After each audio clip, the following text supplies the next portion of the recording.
beli makanan frozen dengan RM20 je. Hai guys, sekarang admin dekat Marketplace The Store. Admin nak cari barang produk NZ Food dengan bajet RM20 je. Boleh ke dapat dengan RM20? Jom kita tengok. Admin nak carilah makanan frozen, tapi admin nak cari satu brand ni yang bernama NZ Food. Ada tak brand ni dekat The Store jom kita cari. Saya rasa produk kita ada dekat area sini.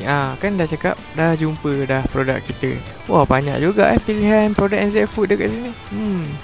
Rambang mata nak pilih ni. Okay, saya pilih donat lah. Donat.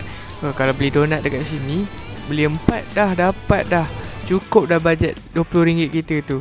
Dapat 4 paket donat NZ Food tau. Wah, berbaloi tau. Dapatkan produk NZ Food, korang bolehlah terja The Store tau guys. Okay, lapar, ingat NZ Food.